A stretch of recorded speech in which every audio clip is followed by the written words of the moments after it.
सोलापूर जिल्ह्यासाठी पूर्ण वेळ पालकमंत्री नसल्यामुळे सोलापूर जिल्ह्यामध्ये पूर्णपणे विकासाला ब्रेक लागला असल्याचं अनेकदा पाहायला मिळालं. असे असले तरी विद्यमान पालकमंत्री चंद्रकांत पाटील यांनी मात्र दर महिन्याला नियोजन बैठकीची गरज नसते असा जावई शोध लावून ठेवलाय. परंतु 10-12 महत्त्वाच्या खात्यासाठी दर महिन्याच्या पहिल्या आठवड्याला बैठक लावली जाईल अशी सारवासारव सुद्धा त्यांनी सोलापूर येथे नियोजन समितीच्या बैठकीत केली आहे. मुख्यमंत्री माझी लाडकी बहीण योजनेसंदर्भात आणि सुधारित काढलेल्या अध्यादेशाविषयी बोलताना काय म्हणाले पाहूया. मनुष्य आशावादावर जीवन जगत असतो. या संदर्भातही पालकमंत्र्यांनी आपले विचार व्यक्त करत असताना विरोधी पक्षनेते विजय वडेट्टीवार यांना तुला लागला असून विजय वडेट्टीवारांना विचारून आम्ही योजना तयार करायच्या का असा सवाल उपस्थित करून वडेट्टीवारांनी काँग्रेसच्या ट्रेझरीतून 21 कोटी रुपये द्यावेत असे आवाहनही यावेळी पालकमंत्री चंद्रकांत पाटील यांनी केलं असून या संदर्भात अधिक माहिती देताना पालकमंत्री काय म्हणतात पाहूया. अधिवेशन चालू असूनही शनिवार रविवार सुट्टीमध्ये अन्य काही कामं करण्याच्या ऐवजी मी याला प्राधान्य दिले की आपण एक दिवस सोलापूर आणि पंढरपूरला जाऊ. एकतर मी सोलापूरला असाच 1 महिन्यापूर्वी आलो होतो आणि दरमहा तर नियोजन बैठक करायची नसते, काही आवश्यकताही नसते, कारण 3 महिन्याने एकदा नियोजनची बैठक करणं हे कायद्यामध्ये आहे आणि 3 महिन्याने एकदा केली तरीसुद्धा नियोजनच्या सगळ्या सदस्यांसमोर आढावा घेता येतो.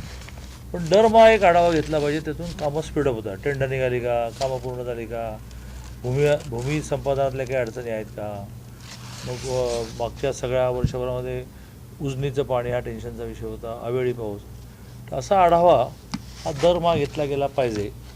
म्हणून मी कलेक्टरना आग्रह धरला. आज तर आम्ही बैठक आणखीन श्रिंक केली, म्हणजे उगाचच तुम्ही सगळ्यांना बोलून दिवस घालू नका. मोजके एक 10-12 खाती अशी आहेत की ज्या खात्याचा आढावा दरमहा घेतला पाहिजे.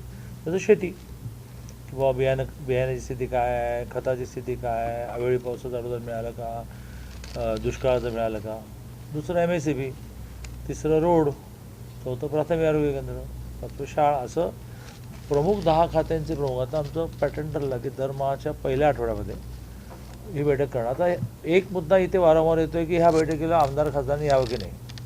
आम्ही सगळ्या आमदार खासदारांना आता त्याचं ऑफिशियल निमंत्रणच देतो. तुम्ही बैठक येऊ शकता, पण पूर्ण जिल्ह्याच्या आढाव्यात तुम्हाला इंटरेस्ट तुमच्या एका विधानसभेपुरतच असतो.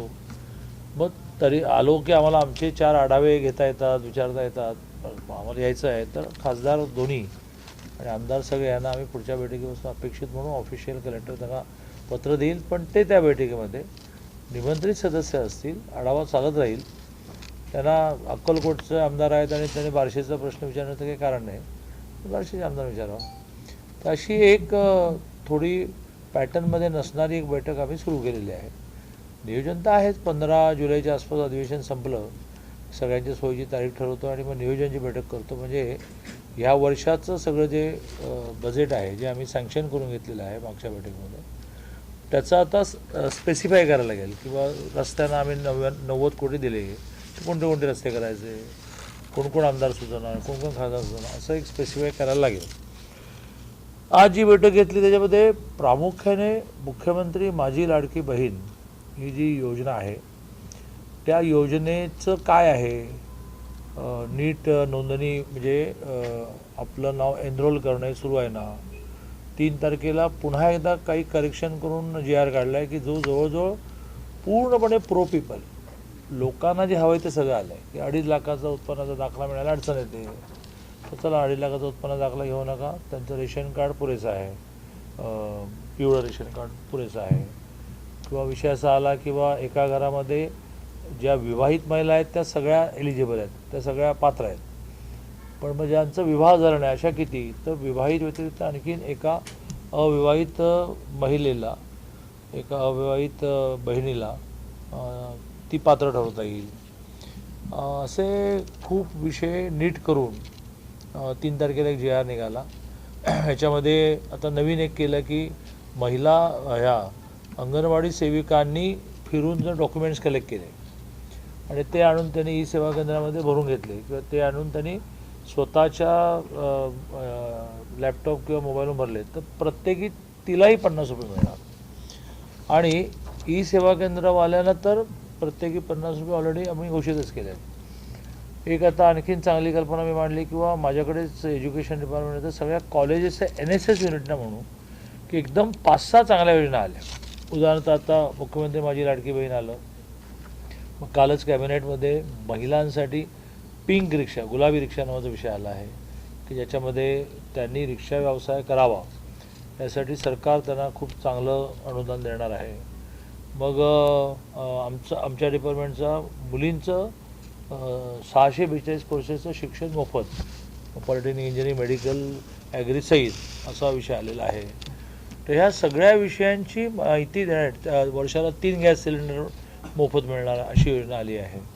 आधीच लेक लाडकी नावाची योजना आलेली आहे की ज्यात जन्मल्यापासून 18पर्यंत 1,02,000 ते अकाउंटला येणार. तर मी आता आज अशी सूचना केली आणि मी त्याचं मलाच काढायला लागेल त्याचं परिपत्रक. सगळ्या कॉलेजच्या NSS युनिटना त्या कॉलेजच्या प्राचार्यांनी प्रोत्साहन द्यावं. त्यांनी एक पथनाट्य बसवावं आणि गावोगाव फिरावं किंवा या योजना सांगायच्या अडचणी. मग लोक समोरून प्रश्न विचारतात, जसा हा प्रश्न आधी विचारायचे की मग आमचं आता 2.5 लाखाचं उत्पन्न लागलं, कुठून आणायचा?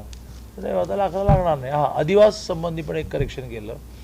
जी महिला ही कालपरवा लग्न होऊन अन्य राज्यातून आली असेल, प्रामुख्याने आपला जिल्हा बॉर्डरवर आहे, तर तिच्या नवऱ्याचा 15 वर्षाचा आदिवास मानला जाणार, असं एक नवीन करेक्शन केलं. असं जेवढं म्हणून याच्यामध्ये प्रो पीपल, लोकांना अधिकाधिक महिलांना सवलत मिळण्यासाठी करता येईल ते करणं आहे. त्याचा आढावा आम्ही घेतला. आता बहुधा 35,000-34,000 महिलांचे अर्ज आमच्याकडे पोचलेत.